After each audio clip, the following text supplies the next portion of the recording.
बिस्मिल्लाहिर्रहमानिर्रहीम। अस्सलाम वालेकुम फ्रेंड्स। सेक्शन 37 कैपिटल गेन्स के पार्ट 2 में मैं आपको वेलकम करता हूं। पिछले लेक्चर में हमने कैपिटल गेन को डिफ़ाइन किया था, कैपिटल गेन असल में होता क्या है, और उसके बाद फिर हमने देखा था कि कैपिटल गेन के दो स्कीम्स हैं, जिसमें से आपके पास अगर एसेट होगा इमूवेबल प्रॉपर्टी तो उसको थोड़ा सा टैक्स करने का जो अंदाज़ है वो डिफरेंट है, और अगर आपके पास जो एसेट है वो अदर देन इमूवेबल प्रॉपर्टी है तो फिर उसको टैक्स करने का या उसकी कंसिडरेशन रिसीव करने का तरीका थोड़ा सा डिफरेंट है। और फिर हमने कैपिटल गेन का फार्मूला देखा था जो कि ए माइनस बी था। ए था consideration received on disposal of capital asset, जबकि बी था कॉस्ट ऑफ द एसेट था।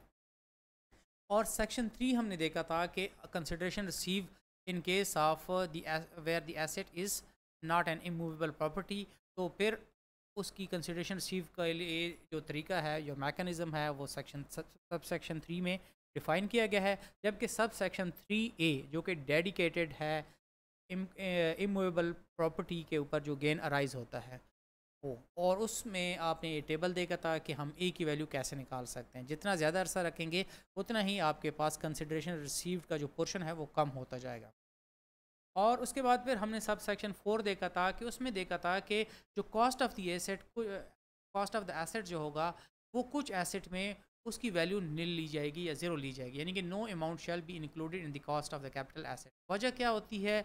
इसमें दो सब सेक्शन हैं, जो कि पहली बात यह है कि आप इस चैप्टर के किसी भी प्रोविज़न के तहत आप डिडक्शन ले चुके हैं। अब आप चूँकि एसेट की पहले ही डिडक्शन ले चुके हैं, तो अब आपके पास वो एसेट बुक्स में जो वैल्यू शो हो रही है वो ज़ीरो हो चुकी है। उसके जो कॉस्ट थी वो तो आप एक्सपेंस आउट कर चुके हैं, तो उसकी वैल्यू ज़ीरो ली जाएगी। दूसरी जो बात है कि आपने सेक्शन 21 के तहत और डेप्रिसिएशन ले चुके हैं और कंप्लीट डेप्रिसिएशन ले चुके हैं, तो अब भी आपके पास cost of the asset zero show होगी और आपने ज़ीरो वैल्यू पुट करनी है उस फार्मूले में।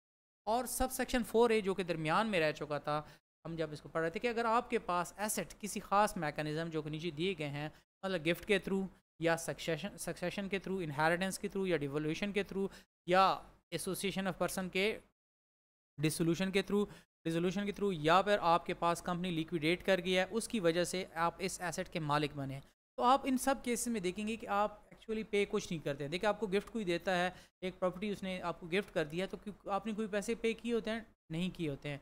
आपको विरासती तौर पर वालदैन से ज़मीन मिलती है, तो आपने इसमें कुछ नहीं किया होता, कोई पैसे नहीं पे किए होते हैं। तो ये सारे केसेस इस तरह के हैं, इसमें डायरेक्टली आपने कोई पेमेंट नहीं की होती। तो क्या बी की वैल्यू हम ज़ीरो लेंगे? ऐसे नहीं है। हम fair market value of the asset लेंगे, जिस डेट को वो एसेट आपके पास ट्रांसफ़र होकर आया या आपने एक्वायर किया है, उस दिन को जो fair market value of the asset होगी वो आपकी cost of the asset treat होगी। मिसाल के तौर पर आपने 4 मई 2018 को एक एसेट के मालिक बने, तो उस दिन उस एसेट की जो फेयर मार्केट वैल्यू थी वो आपके लिए कॉस्ट हो। फिर जितना आप उसको डिस्पोजल करेंगे तो आगे फिर आपको पता ही है क्या करें।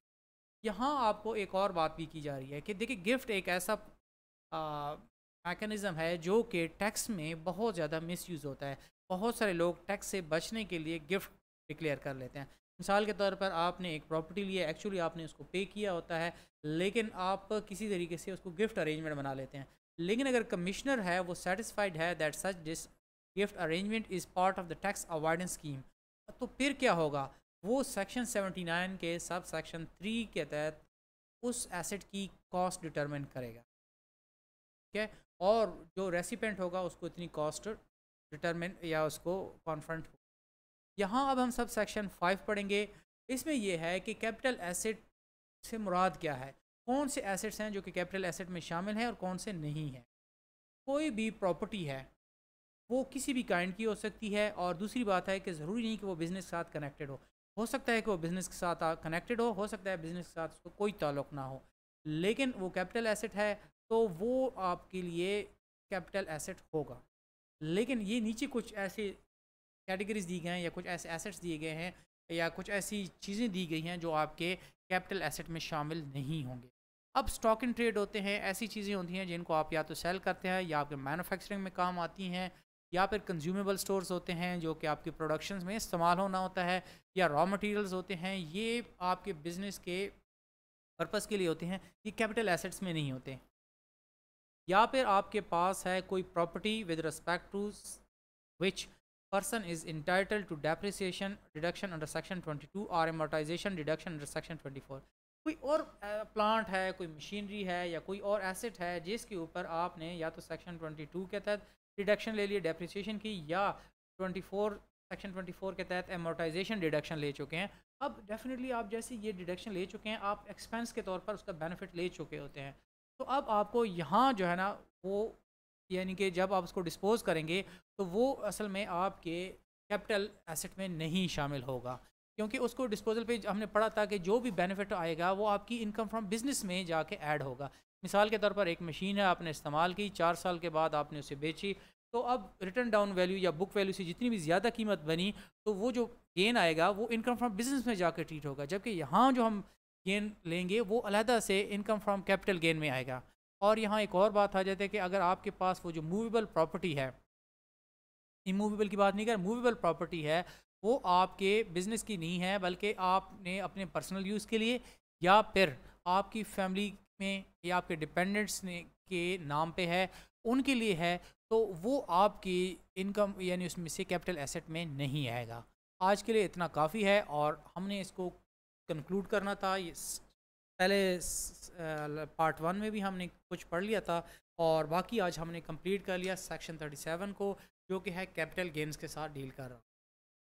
मेरे ख्याल में ये इतना मुश्किल किस्म का सेक्शन नहीं है, आप इसको बड़े अच्छे तरीके से समझ गए होंगे। फिर भी अगर आपको कोई प्रॉब्लम होती है then you can contact me.